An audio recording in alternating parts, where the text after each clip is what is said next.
Hola a todos y todas, ¿cómo están? Buenos días ante todo, mi nombre es Enrique Andretti Romanín, yo soy profesor adjunto regular de la Facultad de Humanidades de la Universidad Nacional de Mar del Plata y junto a María Laura Canestraro somos responsables de la asignatura Introducción a la Sociología. Este video que ustedes están viendo constituye el primero de una serie de videos que se van a sumar a los dispositivos que ya hemos puesto en acción en esta cursada virtual y tiene como objetivo permitirles a ustedes complejizar algunos aspectos y acompañarlos en la lectura de los textos establecidos en el plan de trabajo docente. Vamos a iniciar hoy con la obra de Carlos Marx a partir de un texto escrito en coautoría por Marx con Friedrich Engels en 1844 y 1845, publicado en 1932, y que ha tenido un impacto y sigue teniendo un impacto muy fuerte en el mundo de las ciencias sociales. Este texto, conocido como La ideología alemana, constituye una elaboración conjunta, la primera elaboración conjunta de Marx y Engels, acerca de un conjunto de temas y problemas que nos permiten observar al menos dos grandes preocupaciones compartidas por ambos. Una primera preocupación referida a las condiciones de vida de una parte de la población en las sociedades capitalistas europeas a comienzos del siglo XIX. Es decir, una preocupación de orden moral y ética acerca de las condiciones de vida de una de las clases sociales que por entonces se caracteriza y se visibiliza como la que ha llevado en sí las peores consecuencias del desarrollo del capitalismo. Es decir, estamos hablando de la clase proletaria, frente a la cual Marx y Engels buscan reflexionar y preocuparse por sus condiciones de vida. En un contexto en el cual también estos autores destacan que pensar las condiciones de vida del proletariado es también pensar las condiciones de vida de su clase antagónica, es decir, la burguesía. Hombres y mujeres que, lejos de encontrarse en condiciones de precariedad, viven y disfrutan de condiciones de vida excepcionales en un contexto de desarrollo de la sociedad capitalista. Por otra parte, en este texto también se puede observar un problema compartido por los autores acerca de las condiciones posibles de un conocimiento acerca de lo real. Por lo tanto, vamos a encontrar también la idea de la ideología alemana como un texto que reflexiona acerca de qué es necesario para poder conocer lo real. Este conocer lo real supone, para Marx y para Engels, también una orientación práctica, porque de lo que se trata es de poder conocer lo real para transformarlo. Metámonos entonces en la ideología alemana y lo vamos a hacer a partir de caracterizar, en primer lugar, rápidamente lo que los autores denominan la concepción materialista de la historia. La concepción materialista de la historia supone, ante todo, una manera de aproximarse para intentar comprender los hechos históricos, pero también el devenir de la historia de las sociedades. Es, en cierto modo, una guía para interpretar la historia y su desarrollo. Marx y Engels creen que es necesario realizar esta manera de aproximarse a la historia a partir de realizar un análisis de los aspectos concretos y materiales de la misma. Dicho de otra manera, consideran que es necesario abandonar las especulaciones o las vaguedades ideológicas acerca de la historia para reemplazarlas por una observación de los aspectos concretos y materiales que marcan el desarrollo de la historia. Y para ello consideran importante tener presentes algunas premisas. La primera de ellas es que para poder comprender el desarrollo de la historia en sus aspectos materiales y, obviamente, en sus aspectos concretos, los hombres deben ser considerados siempre en sus condiciones concretas. O punto de partida es que hay que considerar a los hombres en condiciones concretas, no como abstracciones, no como inventos o idealizaciones, sino como hombres y mujeres, podemos decir, situados en condiciones concretas. Para Marx y Engels esto es así porque los hombres son quienes producen esas condiciones concretas porque producen sus condiciones materiales de existencia. Y esto lo realizan mediante el trabajo. Ambos autores destacan que el trabajo es una actividad de transformación de la realidad, pero que no transforma únicamente a la naturaleza sobre la cual se ejerce el trabajo, sino que transforma a aquel que realiza la actividad. Dicho de otra manera, el hombre se transforma en hombre una vez que ha, mediante el trabajo, transformado su realidad. Deja de ser un ente y pasa a ser un hombre. Esto es de importancia porque Marx y Engels nos indican que esta primer premisa es central para comprender a los hombres a lo largo de su historia en sus condiciones concretas y materiales.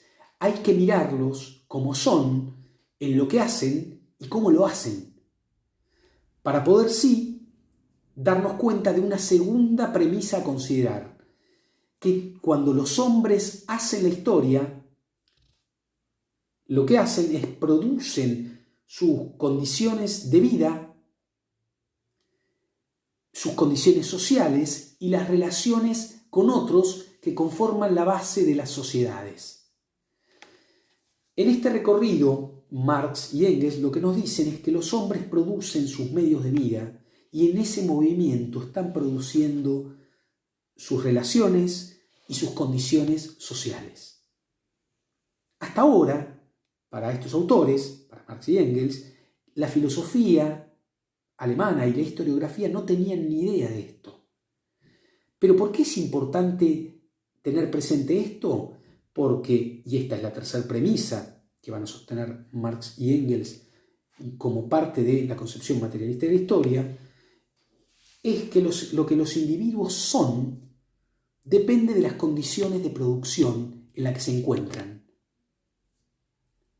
Es importante destacar que para Marx y para Engels la idea de que los individuos son es así porque están situados en condiciones históricas producidas que los anteceden y ante las cuales muchas veces no tienen capacidad de transformación.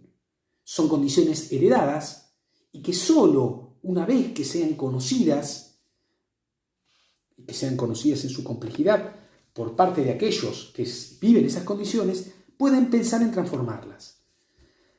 Estas tres premisas de la concepción materialista de la historia nos conducen a la discusión subyacente que Marx y Engels presentan con el idealismo alemán. El idealismo alemán, en realidad expresado en una de sus vertientes, que es lo que se conoce como los neohegelianos, es decir, discípulos de un autor que se llama Hegel, para Marx y para Engels constituyen un modo de acercarse a lo real equivocado. Básicamente equivocado porque, lejos de comprender al hombre en sus condiciones materiales y reales, sitúa al hombre en condiciones ideales.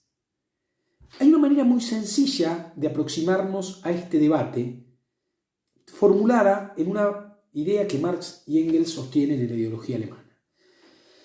En una famosa frase, Marx y Engels sostienen que no es la conciencia la que determina el ser social, sino el ser social el que determina la conciencia. ¿Qué es lo que nos están queriendo decir? Que lejos de cómo piensa la filosofía alemana, neohegeliana, de que la conciencia y lo que producen las representaciones de los hombres, los conceptos y las ideas, ellos sostienen que producen al ser social, el asunto es exactamente al revés. Es decir, son las condiciones materiales en las cuales nos encontramos que son condiciones sociales las que producen la manera en la cual nosotros nos representamos y vemos al mundo. Esto es de vital importancia porque para Marx y para Engels está en la base de un proyecto de situar al conocimiento como parte de la transformación de la realidad. Es decir, para poder transformar la realidad, de lo que se trata es de poder conocer las condiciones materiales que se expresan bajo maneras de representarse, bajo ideas, y que justamente tenemos que entender para poder transformarlas. De algún modo, esto caracteriza al proyecto teórico y también político de Marx y Engels, que consideran necesario descubrir las leyes del movimiento de lo real para poder presentarle a la clase social desfavorecida por el desarrollo de la historia y el desarrollo en la sociedad capitalista, es decir, el proletariado, cuál es su misión y su tarea histórica, qué es lo que debe hacer, cómo debe intentar transformar las relaciones sociales existentes para poder garantizar sus condiciones de vida, más allá de la mera subsistencia, en un combate, uso una metáfora bélica, que estos autores denominan la lucha de clases. La idea de la lucha de clases supone que hay un conflicto que se viene desarrollando a lo largo de la historia entre hombres y mujeres situados en clases sociales diferentes y que permiten comprender cómo se mueve la historia. Entonces, la tarea de la filosofía y de la historia va a ser entender a estos hombres situados históricamente en condiciones para ver cómo se desarrolló el conflicto entre las clases y ver qué es la tarea faltante en las sociedades capitalistas que permita, de una vez, terminar con lo que Marx y Engels consideran la explotación del hombre por el hombre. En principio, esta idea fuerte es lo que define también una de las premisas centrales de la perspectiva materialista de la historia y que fue formulada a un poco tiempo, o en simultáneo, en realidad, unos meses después, a la ideología alemana, por una pequeña frase formulada por Marx que le situaba a la filosofía el papel ya no de comprender al mundo, sino de transformarlo. Porque si no se dieron cuenta, de lo que se trata es particularmente de eso. La concepción materialista de la historia es también una guía para transformar el mundo.